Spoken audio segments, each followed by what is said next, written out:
Hello folks, Jason Chrisman, Grazing Acres Farm. It's been just a few days, over a year, since I did a video here on this channel of the cow herd. The last video was actually introducing the bull, which is right there.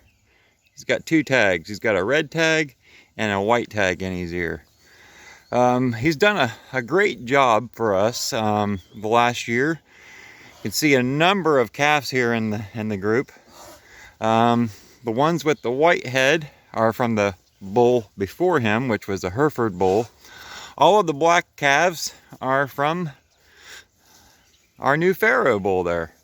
So you can see everybody's looking really, really well this morning. At this point in the year, we've had a couple frosts, and we're not quite moving as fast as we were. We're doing a couple days per paddocks right now. Stockpiling a couple pastures at each end of the farm. Those are the two pastures I hope to spend a little time in this winter. What we're getting ready to do now, though, is let the cow into their new paddock for the day, in which they've got to cross the creek and head up over here into this pasture. Now, I've got some bales already placed that we've got in earlier this year. You can see them sitting over there in the pasture. So every time we come through this area, I've got to take time to poly those bales off. So I've actually just taken the liberty of ordering a new box of O'Brien poly stakes and a couple new geared reels with some new poly wire on it, the new poly braid from Powerflex, I believe that's who it's from. Really love their poly braid. So I got a bunch of stuff on order, and that's going to make setting up borders around hay like that a lot easier. It's very, very, I'm just going to say, it's just a pain in the butt, struggling every time we move to find the equipment to get things polyed off that I needed. So by having these new poly stakes and new reels, it's going to make things a lot easier and a lot quicker because they're geared reels. So less time moving the cattle. So let's get them in here. They're really respectful. I mean, you can tell they could easily just climb right over this chain. And they respect it. They're good kids. And get it opened up here for them.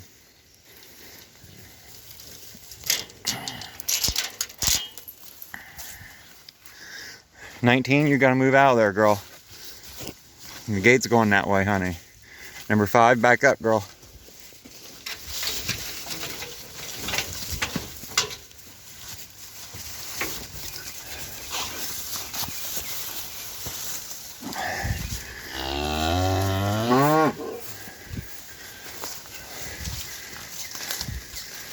There's the bull. PCC. Pharo Cattle Company.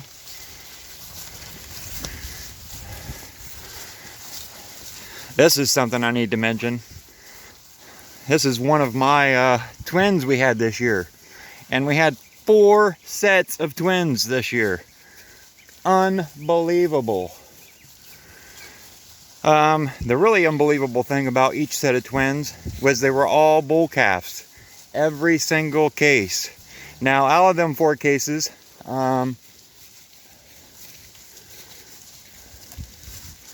one did have a couple twins that did not make it, and that cow has since been called. So got 3 active, healthy sets of twins here on the farm.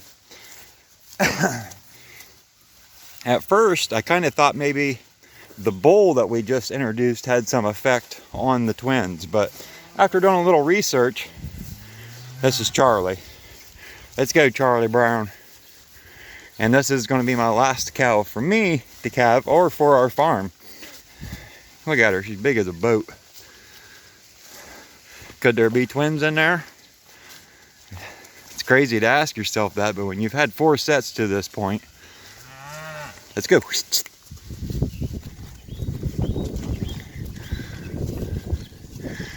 But after doing a little research, as I was saying, the bull isn't going to make the cow's egg split and her have twins. So don't think the bull had anything to do with it. From my little bit of research that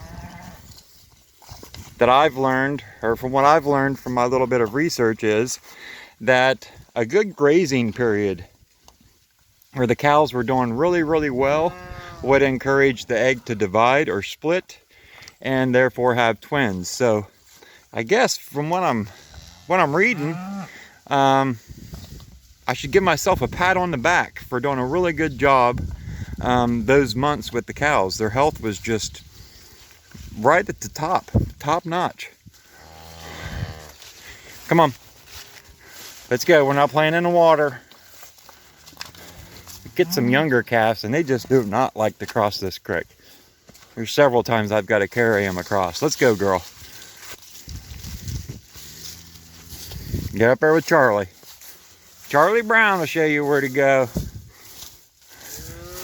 Old Charlie boy, he had pink eye since he was born, and it has been nothing but trouble. So all summer long, Charlie's been a special occasion for me when I move the cows, because I got to walk Charlie to the new area. Pretty big boy though for, yeah, I'm old Charlie boy. That's probably one of our thicker calves right there. Everybody's looking good though, folks. Looking good. Let me go get their water and we'll do a quick catch up on everybody.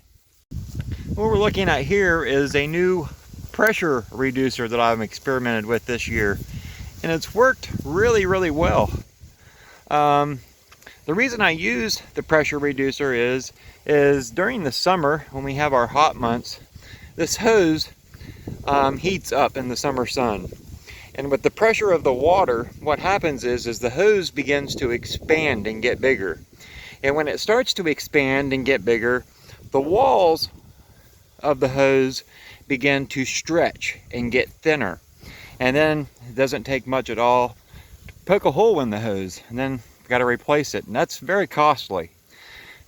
This I believe was like $37, and from what I'm figuring is it's going to make our hoses last 2 to 3 years versus buying a hose every single year.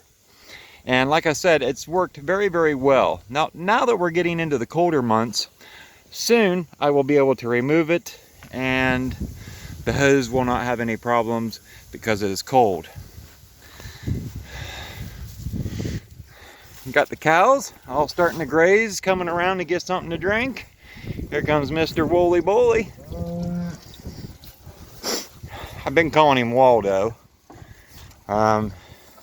Just because my habit is when I come and check the cows, I like to see what the bull's up to. And it's always, where is Waldo? So I've been calling him Waldo.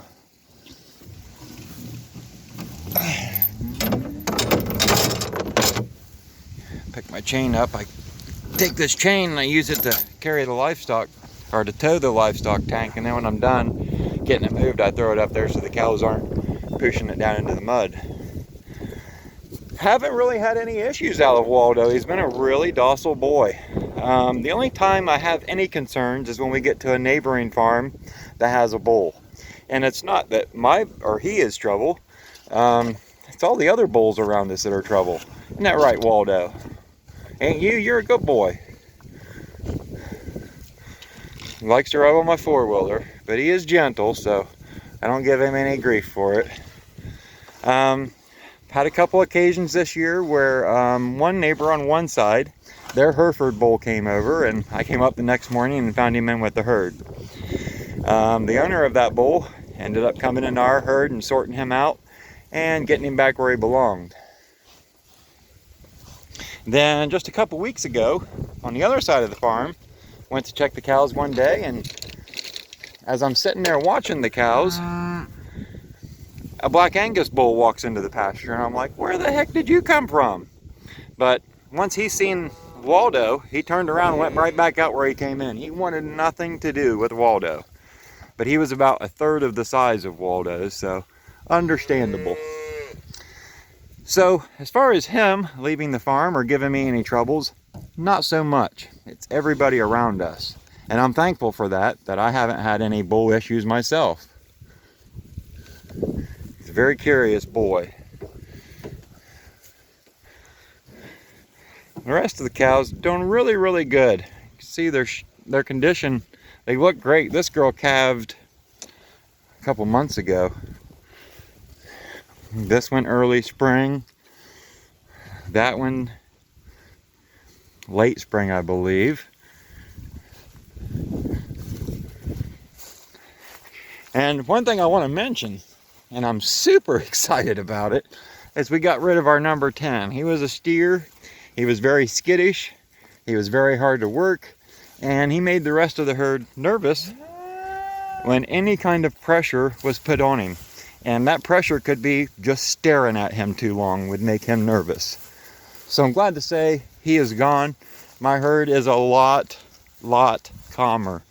Now this is one of the girls here of mine that calved last, and she had twins. The issue I had was that she wanted nothing to do with one of the twins. Yes, both of them bull calves, that one and the one I took home. So I came up one day, she calved, I thought great, I'll keep a close eye on them. I had some things to do, so I left, came back up the next morning and noticed that this black calf that just walked away was nursing. He's the same one that was nursing the day before when I was up here. So I took the other calf that I took home, which has some white markings on his face, and I tried to shove him up underneath Red, this cow, I call her Red, and she wanted nothing to do with him. She kept butting him away, and then she would take this calf and walk away and leave the other one. So I knew at that time when I seen it that I had to make a tough call. It was either leave it with Mama and hope she decides to feed it, or take it home and start bottle feeding it. And that's what I decided to do. I went and bought a bag of colostrum replacer, fed the calf that for 2 days, and now it's on powdered milk. So all is looking up for that bottle calf, but I knew if I left it with Mama, too long without colostrum is a bad thing and is a death sentence. So that was a tough call, but so far so good, looking good for them. Look at these two. Her love on her baby. Her pretty baby mama. Her got the pretty babies. I got pretty baby mama. Yeah. Number 49.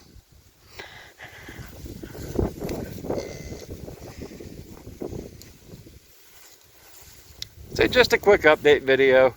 I want to get back in to start making some more Grazing Acres farm videos, but I don't want them all to be based here on the farm. I need to start sharing some content from my little farm, maybe some stuff about the chickens, the ducks, hey, maybe even my bottle calf and the cows I have at the house, and not just the herd that I manage for another person. And that's what I need to work on. It's just very tricky to find the time to put these videos together and then take them back and edit them. This red cow's mine, and that's her baby.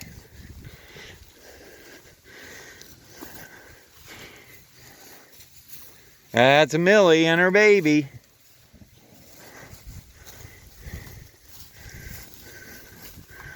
Good calm cows, folks. That brings the fun back in for sure.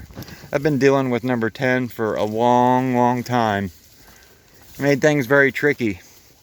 One of the things I noticed with number 10 was if I had my sunglasses up on top of my hat, which like I do right now, it made him very nervous.